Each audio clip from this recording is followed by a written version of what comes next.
Okay. Can you guys see my African face mask plant over there? Pretty good. It looks healthy. Yeah. It is. My sister gave it to me and I sent her a picture. I was like, "Is it doing good?" And she's like, "Oh my goodness, she is so." I have my happy. plants too. This is my quarantine project, right?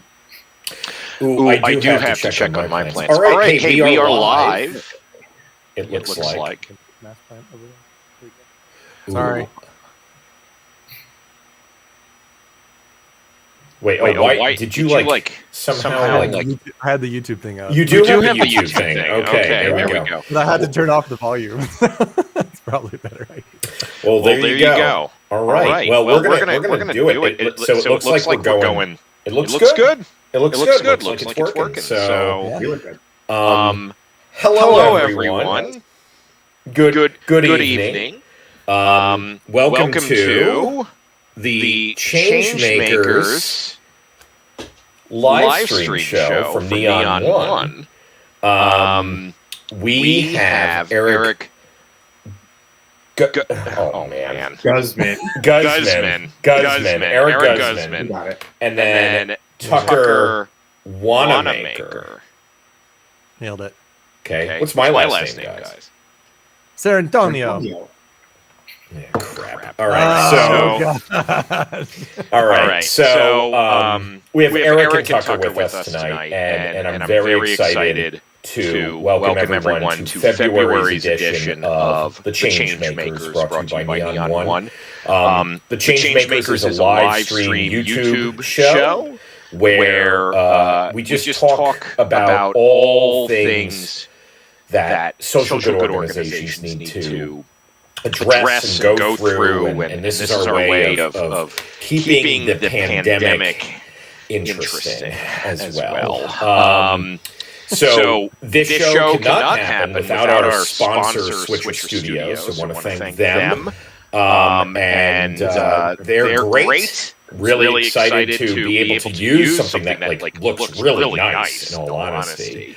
And so I can even do cool things like, hey, like if you want to check us out, and actually I'll do this so I don't cut Tucker's face off. Hey, if you want to actually tweet at us, by the way, then here is our ability to do that. So go and tweet at Neon One Tech. If you want to check us out on LinkedIn, we have a completely different name, just Neon One.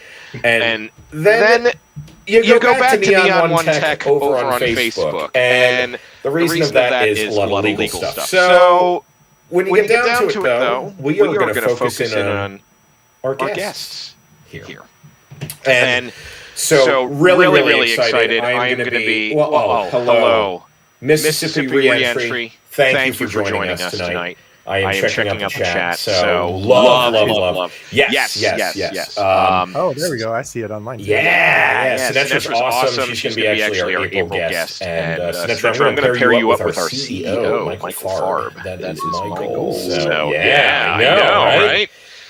Who's Michael Farb?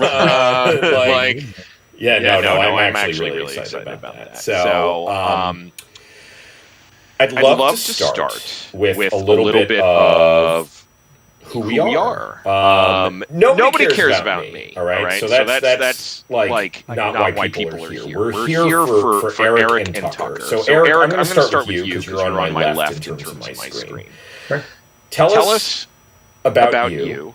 Tell us about your organization and tell us what you're drinking tonight because we are drinking tonight. So cheers. We are drinking tonight. Slancha, everyone. Hey, and say in the chat if you're watching what you're drinking as well. So Eric, tell us about you, your organization, and what you're drinking. Sure. Well, thanks, Tim, for having me. My name is Eric Guzman. I am the Assistant Director of Development at Interfaith Partnership for the Homeless in Albany, New York. I'm a transplant to Albany. I am not from the upstate New York area. I actually grew up on Long Island, so I'm a Long Islander. Where in Long Island, actually? I didn't know that. Suffolk County, so more like not close to the city, like the other side of Long Island. Yeah. My dad is from Hicksville originally. Oh, okay. Yeah. Wow. I've lost my accent. I don't have my Long Island. That's why it didn't like Long Island. It didn't like actually, coffee. Yeah, it didn't like trigger for me. So anyway, sorry. Go on. Yeah, and I came up to Albany for school. I went to Siena College. If anyone's familiar with upstate New York, Siena College, and fast forwarding to kind of where I am today, I am a professional fundraiser. I work on the development team for the agency that I'm with. But I was telling Tim and Tucker earlier, I don't think folks grow up saying I want to be a fundraiser. It's just not one of those things that, shows up on the job aptitude test when you take that in high school. Oh, professional fundraiser.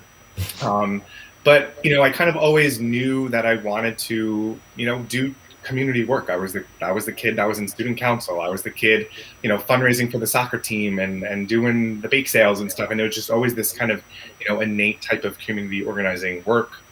Actually interned with my agency the senior year of my college year, and they offered me a job right out of my internship. And I've grown through the agency. It's been like 8 years that I've been employed and grown through all kind of facets of development.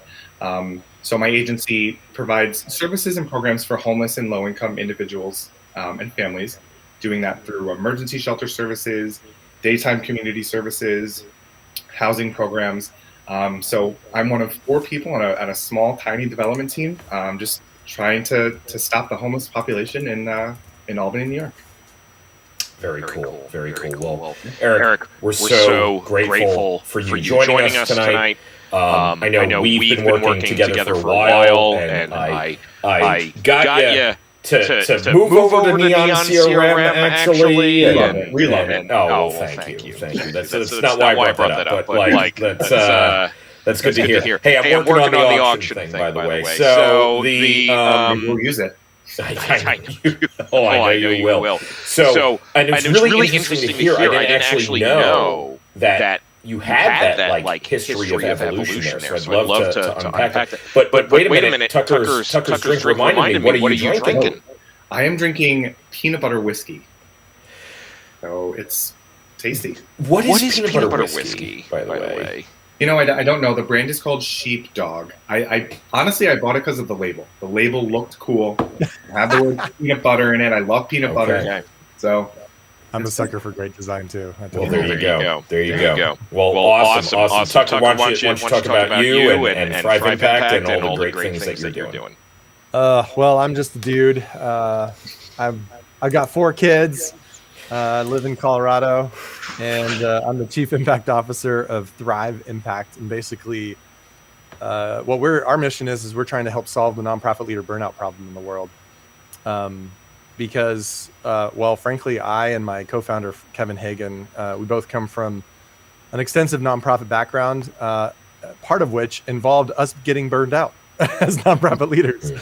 But our premise is that if nonprofit leaders are thriving as individuals, as leaders, as well as within their organizations, that they're able to create the impact that our communities need from them. I don't know if anybody in the audience or if you guys have ever been burned out before, but usually when we're burned out, we're in sort of survival mode. We're in protection survival.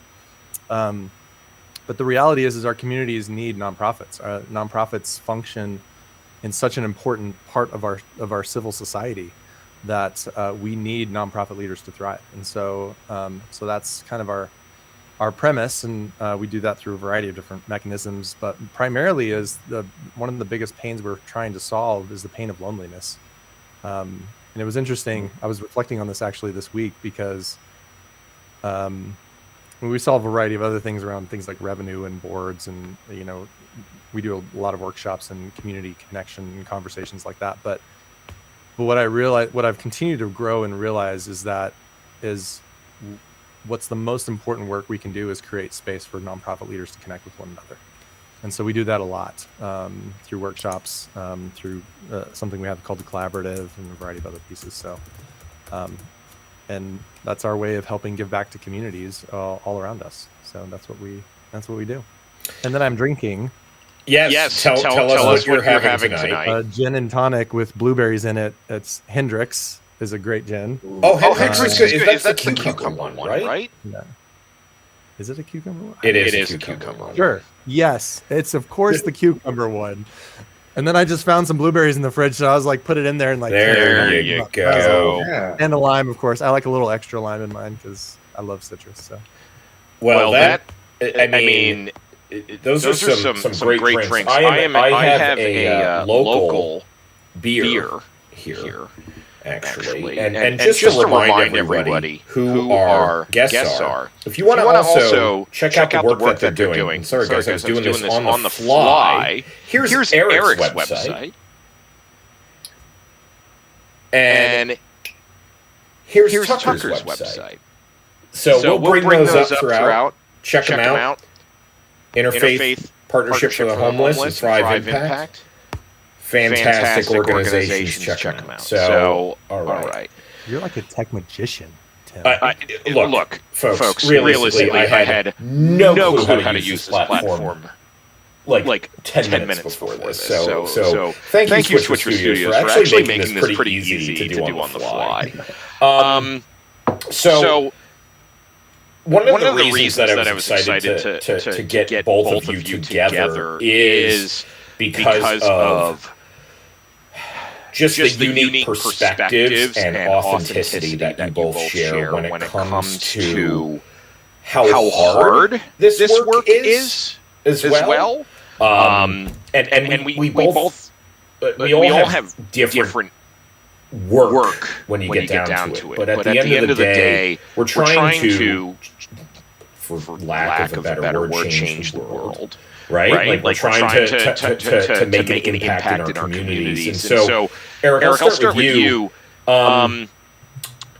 What has changed in your approach to the work that you are passionate about, especially given how long you've been with the organization and the kind of evolution that you've had? What has 2020 into 2021, and God forbid that's it, what's changed about how you approach the passion that you have for your work every day? Yeah, that's a good point. For us, our administrative offices, my office happens to be within one of our emergency shelters.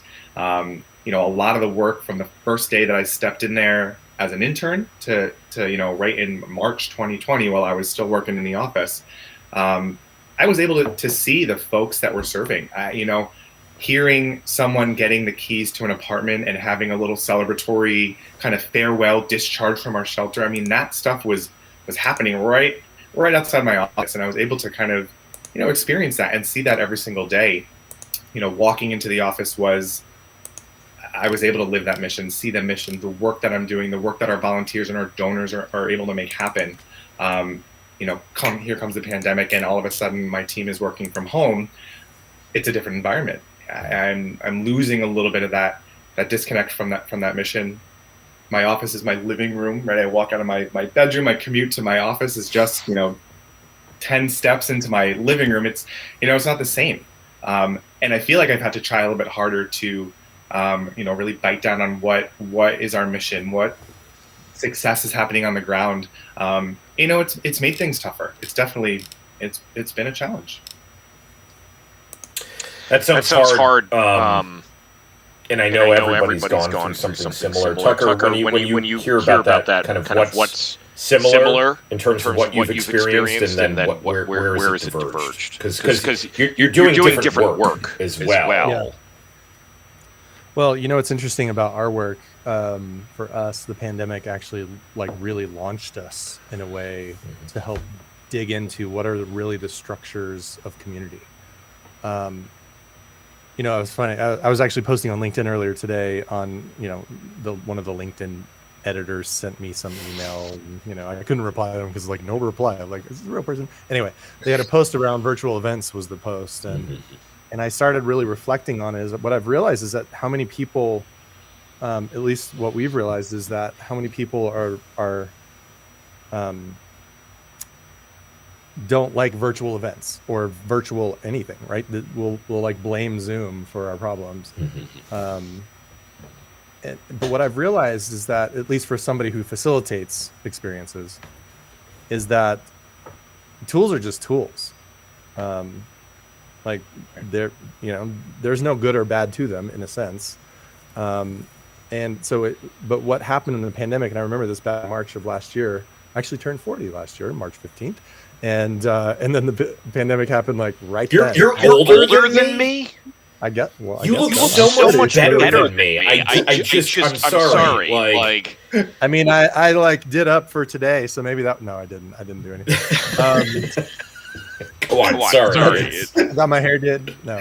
I mean, I look like crap. But like, you look great. No. But what I've seen though, we used to do these different like happy hours in DC that were in person, and we called them Thread Thursdays, and we did a variety of course, strategic planning processes and stuff like that in person. And once the pandemic hit, we started doing something weekly called Thrive Conversations, and it was all on Zoom.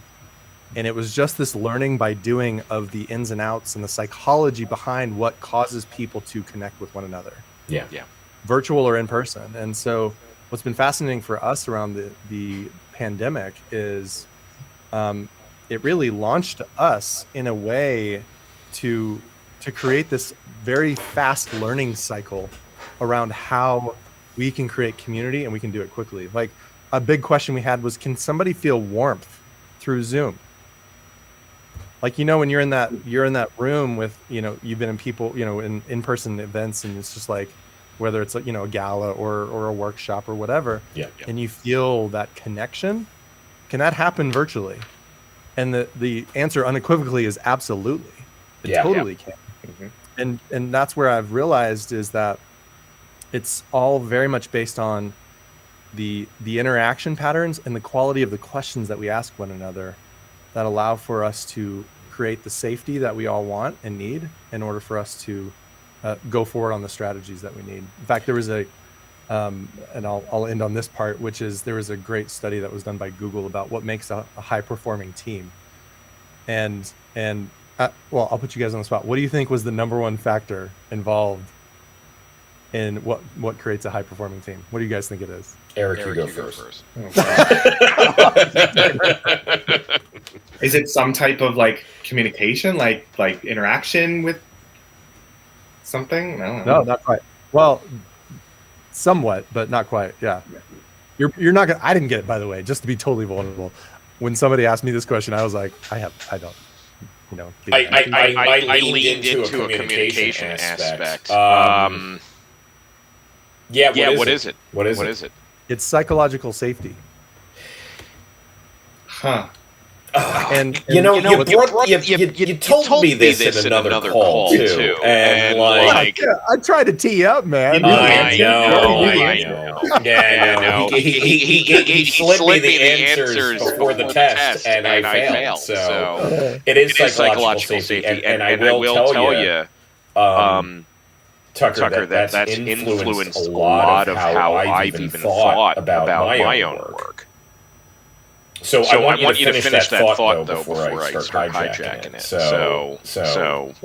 Well, I think that we come from a time that, I don't know. I could draw. This is a draw picture time right now. Should I draw a picture, Tim? Yes. This is a draw picture time. This is like. Folks, I am desperately trying to like unleash funds in order so I can get Tucker to like do stuff for all of our clients, right? And this is like this is one of the reasons why I'm so impressed because he can do this. So start doing it. So this is a graph that was actually done. Is it backwards? Actually, am I mirrored? No, you're good. It looks like it's going to the right. Okay. So this is actually something that was created by Astro Teller, who's the former head of Google X, and he did this a long time ago. And he was talking about technology, but what he was really talking about was the speed of change. Mm-hmm. Is that the speed of change is happening on an exponential curve, but our ability to adapt to that change is a little bit more linear. Hmm. And so, for you guys, and I talk about this all the time, is how many of us have felt that we're like somewhere over here? Like, holy crap, there's been a lot of change going on. The speed at which it's happening is crazy. The complexity around it all is crazy. And I don't know if I've been able to adapt. I don't know if I can. And I will honestly say I've been in that place too, right? Over this last year especially. And so based upon the work of a wonderful neuroscientist named Dr. Daniel Friedland, he's actually a part of a community I'm in called The Exchange, which everybody should look them up and be a part of your facilitator or anything. It's exchangeapproach.com. But this is a lot of where I've learned some of this. You're gonna make me like bring up the thing on the fly and add it to the presentation. There we go. But based upon Dr. Daniel Friedland's work, what he said is that when the demands on us exceed the resources that we perceive available to us, it sends us into spirals of reactivity. And again, I felt that way, right? I felt that I've been over here in this side of there's too much going on. And how do I adapt to it? The demands on me, and we all have demands on us, right? I have 4 kids. That's a demand. I have a mortgage to pay. That's a demand. Like, I lived in DC as of 6 months ago. Like, that's not a cheap place to live, for example, right? Like, there's a lot of demands that are on us and that feel like they exceed our resources. And so to the extent that this is true, how do we start to create a different curve and shift our thinking and shift the way that we even approach this in the first place? And so this actually comes directly from John Berghoff, who's the head of Exchange. But he said that, we come from a space of leadership. The 1.0 place is what we like to call it. This is sort of industrial age. And this actually form of leadership worked fine in a space where change was not so fast and where things were pretty constant, right? It's kind of like when change was sort of here, like it was a little earlier on. But it was a leadership style that was based on the few having the answers. And that leader would have the answers, and then, those few people, and then we would follow them. Well, so I'm going to pull from being that this is about changemakers. So I used to work at Changemakers, literally at Ashoka. And Ashoka's mantra is an everyone a changemaker world. And what that really meant to me and how it translates into this is that we need to start to unlock the heads and the hearts of the people that we work with, our donors, our board, our team.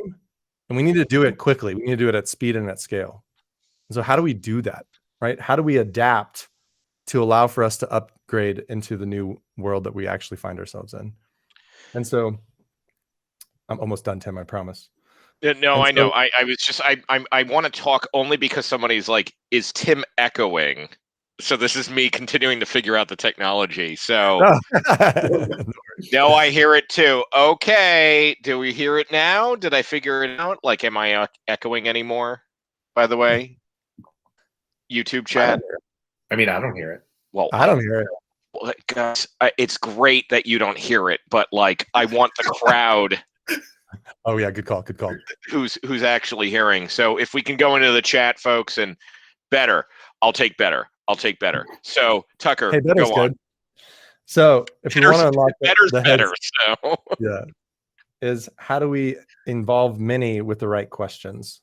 There's a man named Dr. or David Cooperrider, who is the founder of a methodology we use called appreciative inquiry. It comes out of Case Western University. By the way, that was my notification. Forgive me. I need to turn on my do not disturb for a brief moment. There we go. But he said our questions are what shape our future.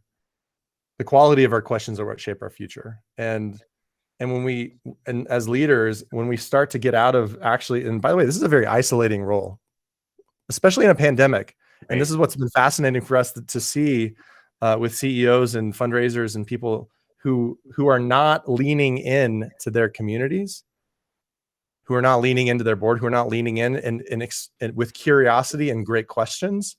They're trying to double down on this side of it, thinking that their job is to actually have the answers. Now, the job is to make decisions on things. Like, decisions are one thing, but answers are a different thing. But how do we unlock? Because people have energy towards the things that they get to create, and then the things that they feel like their voice matters here. That's psychological safety. My voice matters here.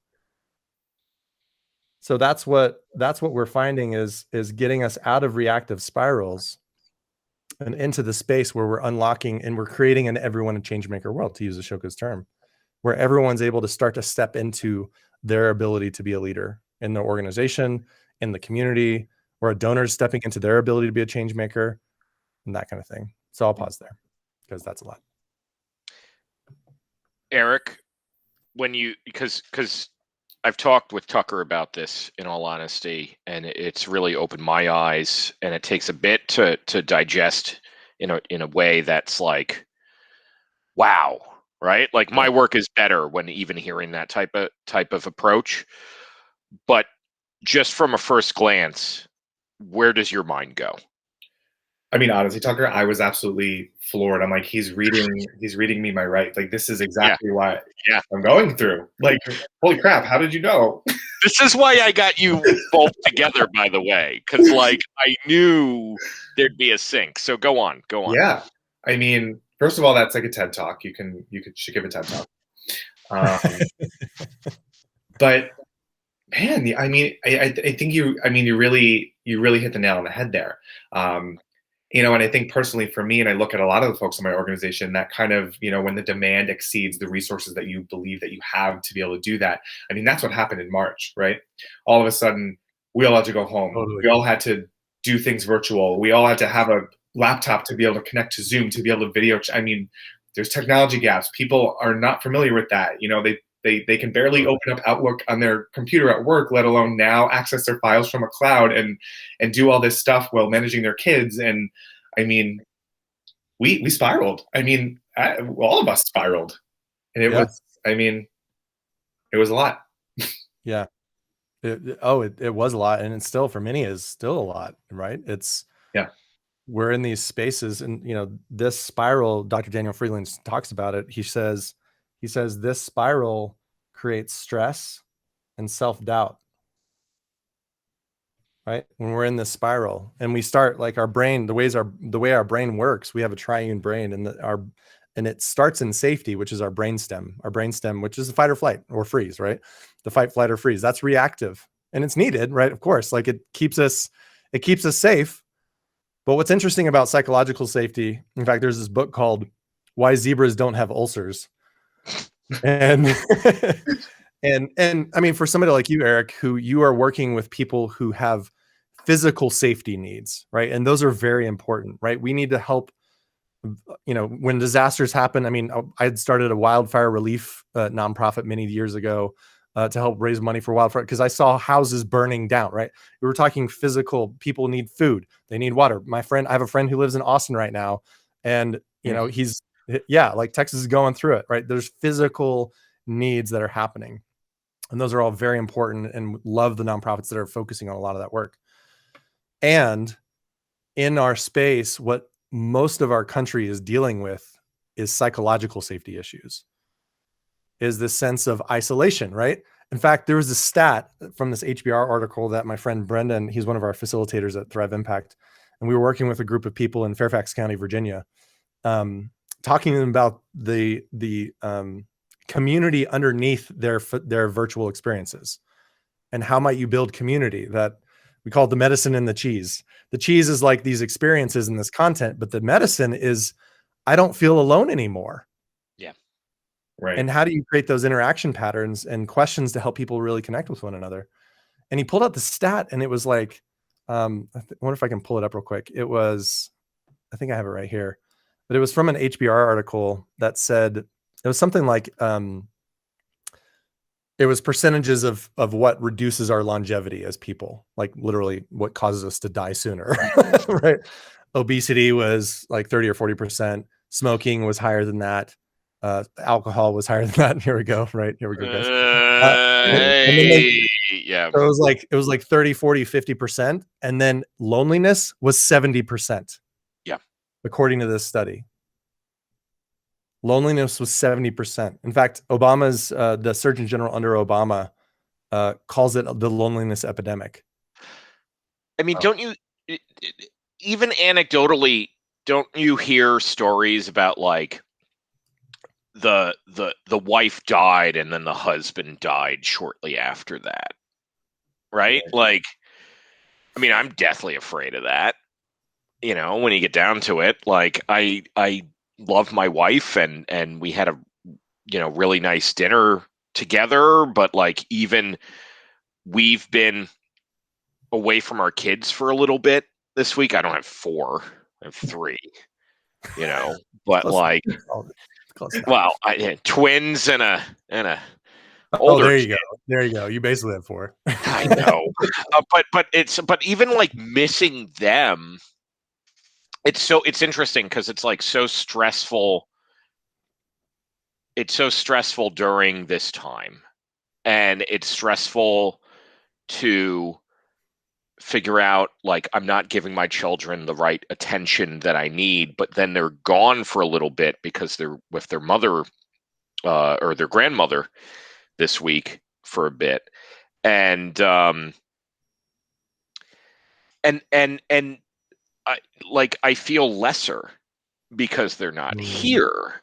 And then I also think about like and it was interesting. One other interesting ramble that I'm making is that I always try to check in with my therapist on a Thursday morning, right? Like I have a therapy appointment every Thursday, and she canceled on me at the last moment just because stuff happened. And like I filled it by like making sure I set up a call with my boss, like, like you need something. You need something. I needed something, and but I feel so, and I told her that, and I feel so comfortable with her that I could say, like, I'm like, look, you're not Lynn, but hey, Aaron, like, I'm gonna be cooking and getting prep food ready for dinner so I can like have dinner ready for my wife when she gets home.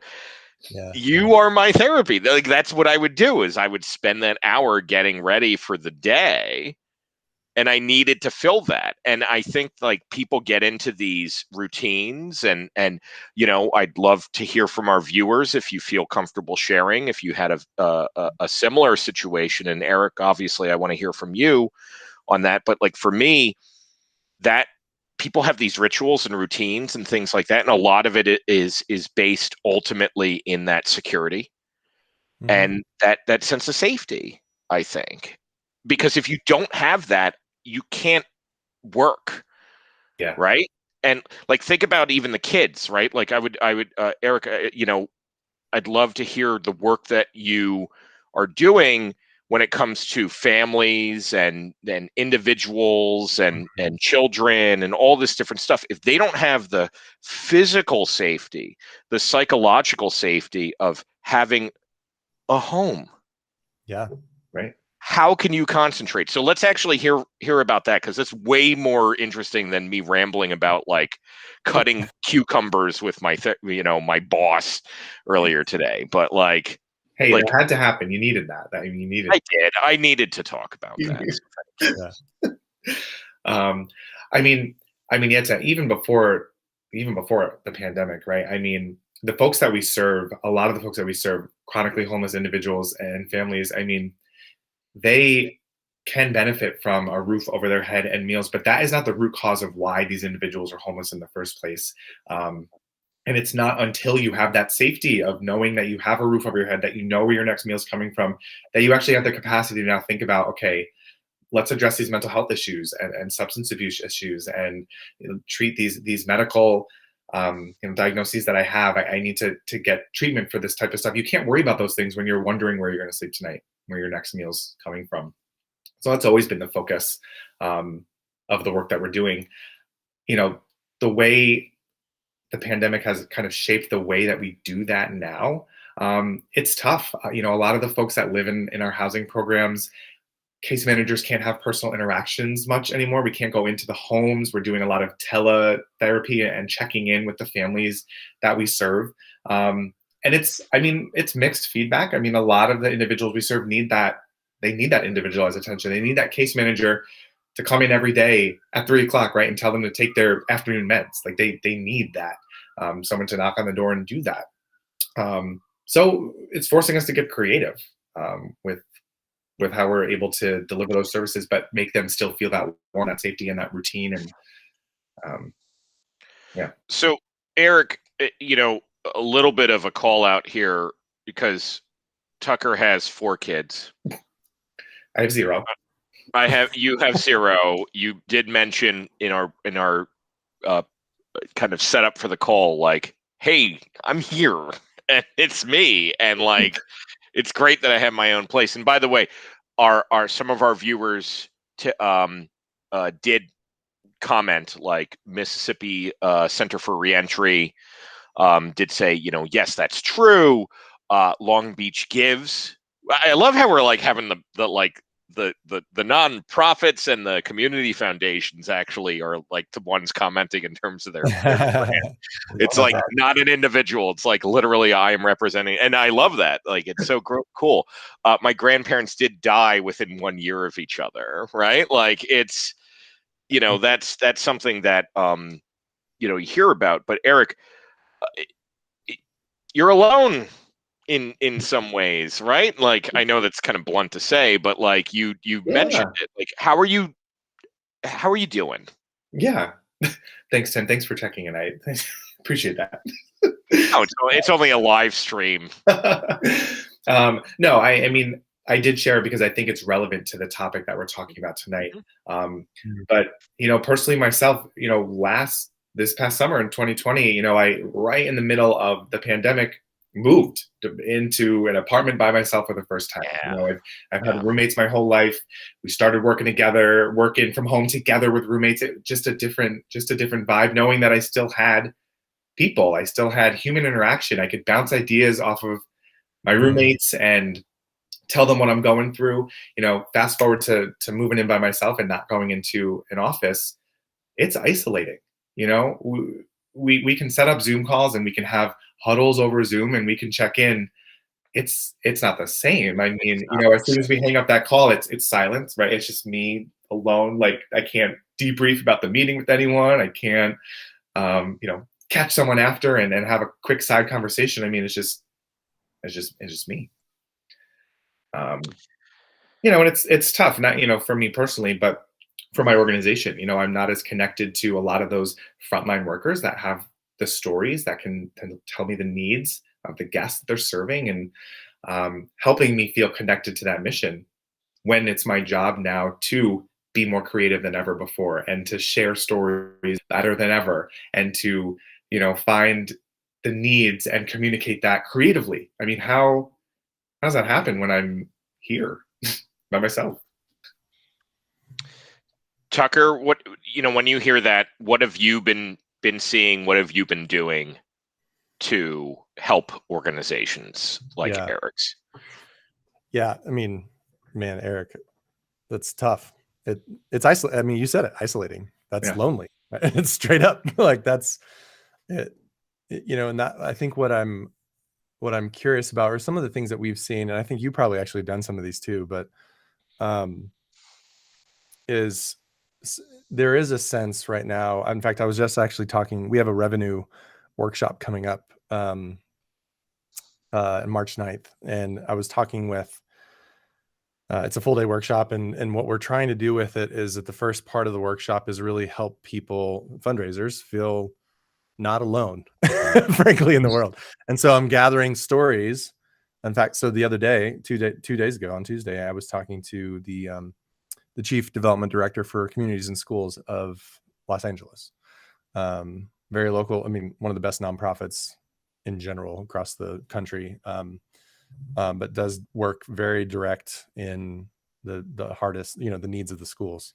And it was awesome to talk to Yami is her name. And then her, one of her team members, Loren, and about how they were like trying to go as much out of their way to talk to their program people, to find the stories. And again, I think that's probably what you're doing a lot of, Eric, too. And like, that's good work right now. And the way that they were telling the story around leaning in so deeply, and being responsive, but also, it was awesome. Loren actually popped up in the Zoom call that we had just to prep for the workshop, saying, I've been set up for success many times, particularly with Yami as my director, to let us be agile and try things quickly. She does a lot of their social media work, especially, and does work a lot with donors directly. and trying to make as seamless of a transition of a story, I should say, between what's happening direct on the ground and what's happening with our donors. And because people are wanting to help, people want to give. I mean, this is the thing about donors is the faster we can close the impact loop to them. And it's not like give to us so we can. It's look what you're able to do, right? It's because again, based on the neuroscience, this is of actually both Dr. Daniel Friedland as well as an old psychologist who's been dead a long time, but his name is Dr. Alfred Adler, who was actually very influential for me as a parent. He said people are looking for two main things in their lives, which is belonging and significance. They want to feel like they're a part of something, and they also want to feel like they have a role to play. And if you think about donors, that's what we're trying to help them do. Absolutely. Is right. Don't give to us. I mean, although they will, but how do we invite them into the impact that they are able to have? I was just talking to a fundraiser yesterday. Gloria is her name. She'll be on the workshop too. And she said, yeah, that's why I talk about, I'm the broker of dreams. Like I help bring, I thought it was beautiful. Like she's a bridge builder. We're bridge builders as fundraisers between the needs of the nonprofit and the needs of the donor. And we broker dreams because I was talking to another fundraiser who's also going to be at the workshop, Serena, one of my favorite people. She was a coach for me when I was a fundraiser at Youth Service America back in the day. And she has this deep passion around making sure that all donors feel the joy of giving. Like we talk so much about impact in the nonprofit space, and usually that's about our beneficiaries, but we create so much impact for donors unless we get in the way of that. Like there's so much way. And so that's where what I've been seeing, and especially in hearing stories, is helping others share stories of other nonprofit fundraisers, right? And that's what I've been seeing, and why it's so powerful, and why for the first half of our whole workshop is just going to be primarily storytelling to help people psychologically get in the right space so that they can then work on strategies. Because when we're not psychologically in that space, again, going back to the neuroscience, I could draw another picture, but I won't. We have to start at the belonging, in the sense of like, oh, I'm in the right room. Oh, maybe I can. Other people have gone before me. Other people have done it. Maybe I can do it too. None of us are self-made. We're all community made. I stole that from Jason Gaynard. But I love his quote, which is, we're not self-made, we're community made. And especially in the nonprofit space. Oh my gosh. And so how do we create that space? And so that's what we've been trying to do. And that's what we've been seeing, is creating space for community that's actually what helps us work on our strategies, right? The donor strategy, the planned giving strategy, the fee-for-service model that we need to figure out, right? The way that the foundation of that is community. The foundation of that is connecting with others who have gone before us. And that's what we're trying to figure out more of as we go along. And just one thing I want to make sure, because we had a nice comment here, by the way. Mississippi reentry. You're not alone, Eric. We love your passion to help others. Yes. Thank you, Mississippi. And it's that connection. Well, Tucker, when is the workshop, by the way? It's on March 9th. It's called the Revenue Energizer Workshop. And you can actually go to revenueenergizer.org to sign up for it if you want. Oh, jeez, another URL that I know. Sorry, I'm just like dumping them on you today. But it's called our Revenue Energizer Workshop. We did it last year, and in June. It was all virtual. It's a fully virtual workshop, so you can kind of see some of the choreographies that we do that actually help create community, frankly. But it's at revenueenergizer.org, and you can go there. Eric, what do you do on March 9th? Well, it's actually my brother's birthday, but I could probably go to a workshop. Okay, you know what? I'm going to give you the workshop. You're going to give me the workshop? I'm going to give you the workshop. Tucker, let's work it out. We're gonna get Eric hooked up with the workshop. Sweet. That sounds awesome. I hear a lot of fundraisers are going to be there, so yeah, I know. I just named all like this one and this one. No, we're gonna make sure. Sorry, screw your brother. You're gonna be going to the workshop. That's fine. We're gonna hook you up with the workshop. Well, Tim, I appreciate that. That's awesome, Tim. That's great. And this is important. I mean, Tucker, just hearing you talk, I mean, you're one of the first people that I think that I've ever heard speak that is identifying the role of fundraisers in the community and realizing the support that fundraisers need. And especially now, fundraisers are catalysts for change. Come back to the Changemakers idea here. I mean, fundraisers are in touch with the community, are problem solvers, have the capacity to steward philanthropic interests of donors to be able to make real change happen. And I think about a lot of my colleagues and nonprofits, work in rented basements of buildings and not the greatest conditions. And fundraisers typically are expected to just, share a desk with, 8 people. And it's, why does it have to be like that? Why does no one have to support the fundraiser or recognize fundraising as a career? Or, when you're in college and you want to study business, like, why do you have to end up on Wall Street? Like, how about as a nonprofit executive and working in the fundraising field? I mean, there's got to be support here. There's got to be dialogue for this. It reminds me of 2 things. Voulet's article, you are better than your crappy chair. And I'm probably like paraphrasing there, but what basically the idea of like why do you accept your crappy chair at your job, right? Like my first job in the fundraising world paid $28,000 a year in 2008, and I was grant writer. Great time. Great time to start being a fundraiser. And I quickly had to pivot to figuring out how to get money other than writing grants, because everybody in Chicago, all the money dried up. That's where I was in Chicago. It was for a day labor organizing center. And I worked out of the attic of a church. That's where the office was. About right. Yeah.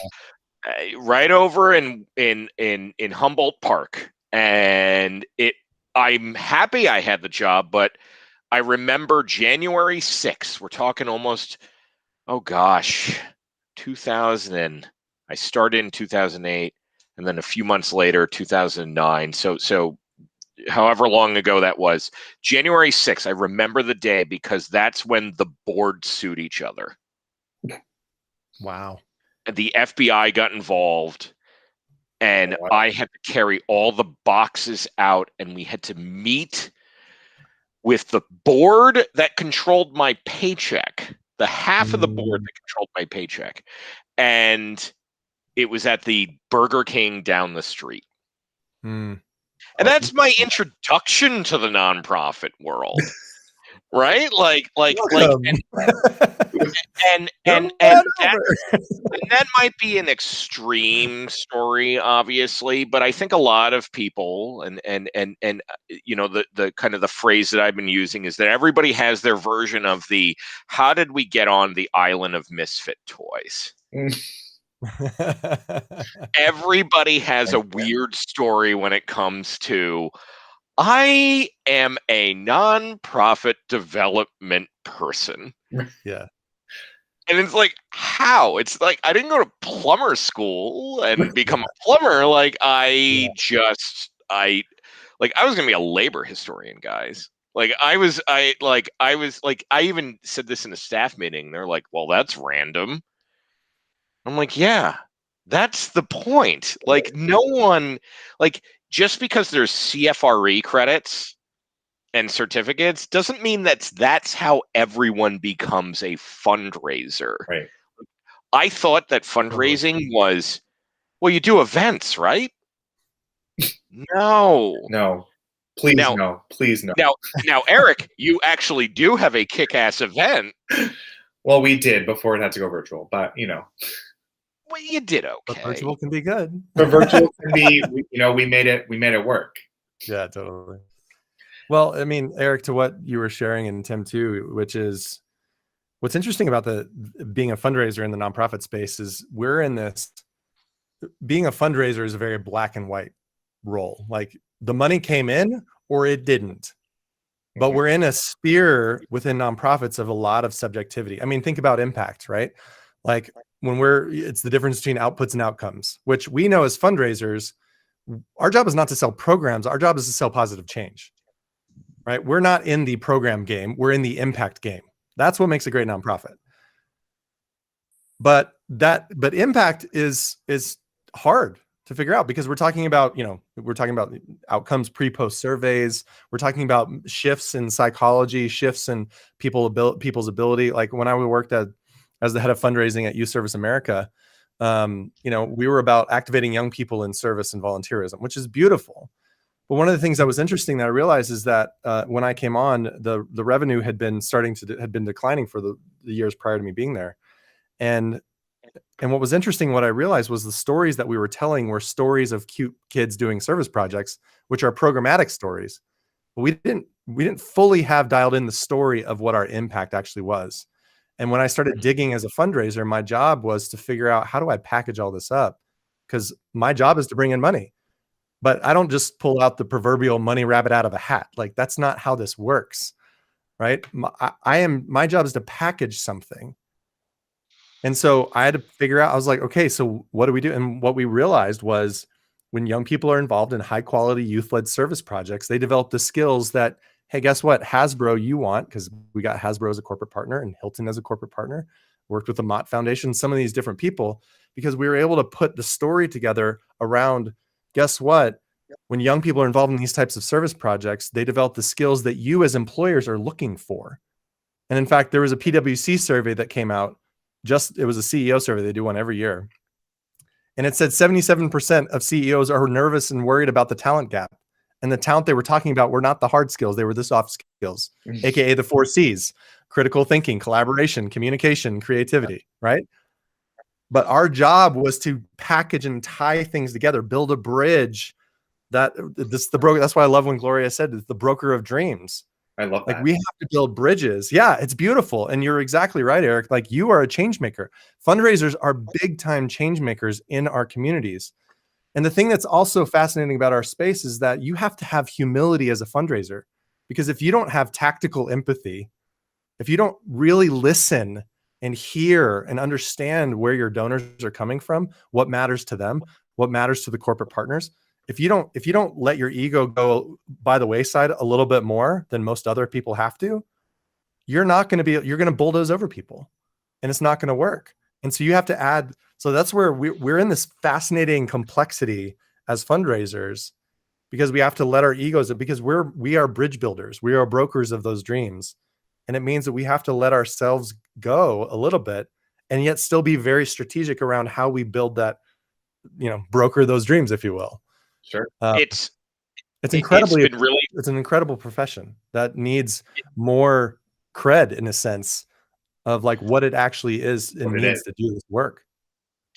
And what's really fascinating, I've been actively following a lot of debates that are coming out of almost a collision between the United Kingdom and US threads, that how are they addressing social justice issues, for instance. And there's an article that came out in Third Sector, which is a big UK publication, by a fundraiser, where basically he was like, the concept of community-centered fundraising is destroying, like, you can't do community-centered fundraising. You can only do donor-centered fundraising, because if you like embrace the fact that cancel culture, like, it's messing everything up, and like it's wrong. Like, I looked at that and I'm like, dude, you're an old white guy. Yeah, like, you're wrong, right? Like that's like, and Liz, so off. It's so off. And Liz Hallett from she's an amazing thought leader, and she wrote a great piece that basically is like, you don't have to choose here, but like you have to address the fact that like there are inequalities that exist when it comes to the ways that you interact with donors, the ways that fundraisers interact with donors, the ways that like fundraisers go home, and I always think back in my first week of the job that I had before I had the one at Neon. Because I've been very lucky to work at Neon, and it's been a really interesting experience. But right before that, my first week at this Catholic school, I got a $10,000 check, and it's like, go process this. And I'm like, what the fuck? Like, seriously, I was like, sorry, YouTube, and sorry, Neon One, but like, there you go, guys. There we go. For kids. There we go. Remember, I said I have to curse first, and then you're allowed to curse. Okay. We'll follow. So, but I got this $10,000 check, and I was just like, it was like, well, go ahead and process this, and I'm like, that is literally 1/8 of my first job's budget for everything. And it's been like over a decade, and that still messes me up. And there's so many folks of color, so many women that have it so much worse that like, but they show up every single day. And it's because they believe. And the thing that really angers me is that we treat fundraising as charity. And when people hear charity, it's like, oh, I can take advantage of you. And it's like, no. I am more powerful than anything in the for-profit world. Like that's the thing that I truly believe. Yeah. And that's the work that drives me, is like, when I went to Neon, my job interview, the founder of the CRM didn't let me basically leave the building because he's like, well, you don't have any sales experience. And I'm like, I don't, because I did something harder. And then he wouldn't let me leave. And so I get very passionate about that. And that's why it's like, I really am so defensive about when people misrepresent or misunderstand the work that all of us do. Totally. You know, rant over. So Bill Milliken, who's the founder of Communities in Schools, who actually will also be at the workshop. I'll be interviewing him. But back in the 70s and 80s, by the way, it's such a great organization. And Bill is like, he's 80 years old, and still going strong. I mean, he's the most incredible fundraiser I've ever experienced. And he's still on the board as the founder. He's still on the board. He has had this humility that he has walked with him, that he has had. And but you need that as a founder. You need that as a founder. Big time. You have to let your ego go. And that's what we have to do as fundraisers too. That's what I was just saying, right?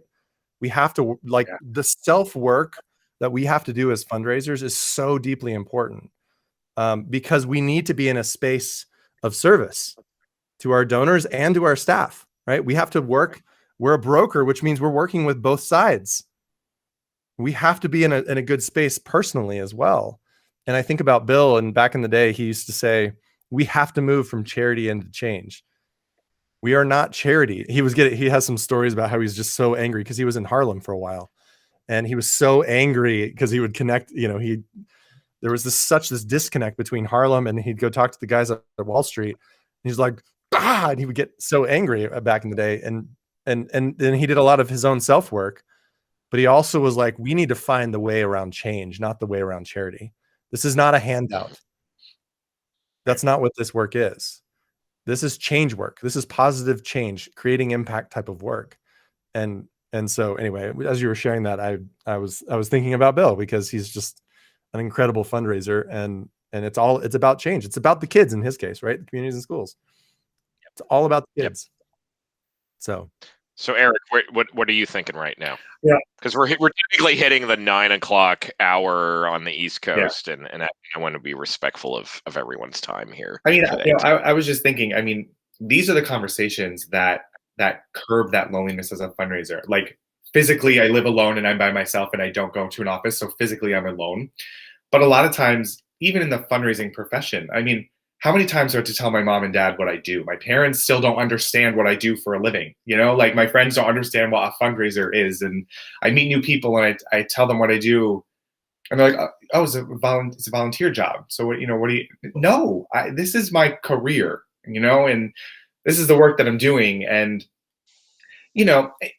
again, I think I'm young, but I'm not really a young professional anymore. But, I've always been passionate about that next generation of fundraisers. If I knew what a fundraiser was when I was in college and knew that this was a career path, maybe I would have been more intentional about going into this. And, I'm happy where I am. And I'm going to continue to do this work. But gosh, as an industry, as a profession, there's a lot of work to pave the way for that next generation, I think, of fundraisers to come in and be those catalysts of change in our communities. So true. So true.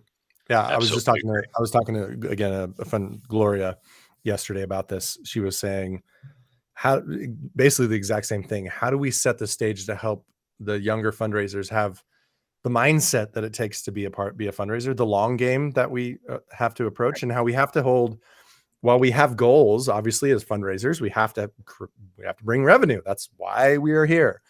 But we have to hold that loosely because we need to be present with the people that we're interacting with. We need to be present with our donors. That's what I was saying about like tactical empathy. We have to help our donors feel like we're listening, that they want to feel heard too. Like the stuff that I shared earlier. Yeah. We want them to help feel like they belong. They have psychological safety. And we have to hold that, while we have this pressure to bring in money, which is appropriate and right? That's our job. And it's this it's this tension that we have to sit in of not letting it get the best of us, playing the long game, building relationship, and letting that continue, as Bill calls it. He says, I set tables all the time. I can't force anybody to eat, but I set the table as much as I possibly can, and I just like that framing of what our work is. Anyway, it's 7:03. Parker, I've written down like 100 things that you've said tonight. I just well, okay. So practically speaking, 7:03. It's 9:03 over here for us. So we go to bed. Practically speaking, Tucker, please get in touch with me tomorrow. I want to get Eric into the workshop. Okay. Thank you so much. So no, thank you. Thank you. And I had this, like, gonna be honest, I had this vision for Sinatra. If you're still watching, like, I'm gonna figure out like a thing for you. Okay. It's like every client that comes here, I want to reward. Okay. So that's very important to us. And so we did something for our first organization, Young Leadership, of New Orleans. So Lindsay came, and this is why I had us actually run through a dry run, because her audio was not great, and I'm like, I can use tonight as a good example of like what this show is like, but I can't use the other one, right? So I was like, I got to do something for her. So Eric, we're like the poster guys. Right. This has been such a really lovely conversation, and I want to make sure that we continue to support. That's the whole point, right? Eric, I want to talk about your online donation forms separately, by the way, but it's we'll turn it into a one-pager. Okay. All right. That's it. I'll show you how to do the setting. You just log in. You just do it for me. Go ahead. I know you can. I know I can. Okay. I will. So I think that's so important, though, that there's a covenant that technology companies should have in the space. And I know that for a fact that other ones that have stock, that they have to be beholden to people, they're not, right. They're doing the wrong things. I've been on these calls where they actually would say, I'm not going to release the data, or I'm not going to talk about the reality because it might affect our stock price. And I'm like, oh my God, are you Is that? But it's the reality, though. But like, who cares? Like, just do, like, say what's happening. If it sucks, it sucks. You know? And so that's why it's important, I think, for us to continue to have these types of conversations, to keep it, oh God, to keep it real. I know I'm like, yeah, keep it real. Keep it real. But still, but it was a great show. Thank you, Sinatra. She did say the first show was great. So I'm so excited to have her on April. So the rambly point that I'm trying to make is that, like, these types of conversations need to happen. They are messy, and they are all difficult, because everything is messy and difficult now. And it's not gonna, like, magically fix itself when we can suddenly not, like, right. You know, like, when we can consider having a, you know, physical event again, God forbid. Like, it's still very hard, and it's going to be hard. And what I hope that we can do together through partnership with you, both of you, and everyone else that might see this now, and anybody who's just struggling with any of these questions, is let's just have an honest conversation. And that's what I'm really grateful that we both, or all three of us, were able to have tonight. Yeah, it was great. So, really enjoyed it, Tim and Eric. Well, thank you. Yeah, thank you. So Tucker, concrete action item. You got to follow up with me. I need to get Eric into the session. Thank you for our viewers tonight, and viewers in the future, because please tell your friends that this is, like, a good show, because I think it's actually a great show, and I'd love to grow the viewership, in all honesty. Any final words? Tucker, I'll start with you, and then Eric, you have the final word. So, I mean, I think my final word is lean into community, lean into people, lean into your team, ask and focus on questions. What are good questions that you can ask people? You know, even a simple question like, hey, CEO, 6 months from now, I'm just curious. Imagine if we were sitting here 6 months from now and we were celebrating some big wins. What would you want to be celebrating? Right? It's these generative, like, asking them with genuine curiosity. Like, just lean into people with genuine curiosity and great questions, and it will never it'll never go wrong for you. So that's my final, is lean into the many with the great questions. Don't try to double down on being the few who have the answers. You don't have the answers. That's okay. Be somebody who asks the questions. And that's my final word. Love that. I think for me, I mean, you know, going back to this whole combating alienation and feeling alone, you know, I facilitated this group for young professional fundraisers. It's crazy that I'm now facilitating groups for young professionals. It's like, where did my youth go?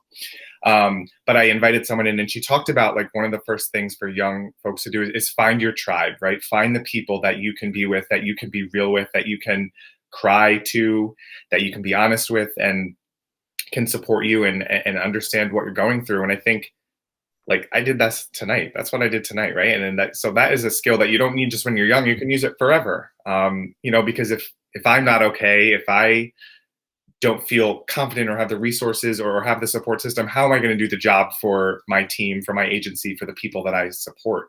So I think dialogues like this have to happen, even if it's on a daily basis. If that's, you got to touch base with one of your colleagues and just vent a little bit. If that's what it takes to help you get through it, then gosh, you got to do it. I love it. Well, thank you both.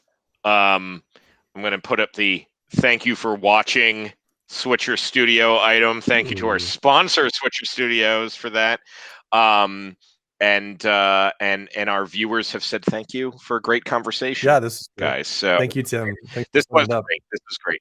Thank you for having us. And I'm gonna hit the stop button. I believe that will stop this on. I don't think we get kicked out, by the way, so we can do a quick post recap. But, like, Hey, thanks everyone for watching now and in the future. And we'll see you next month. We're going to be bringing together a focus on capital campaigns. Actually, that'll be our discussion. I've secured Mark Pittman, who just came out with a book, actually, and am working on an organization that has initiated their own capital campaign. Got one in the hopper, just need them to say yes. So it's going to be a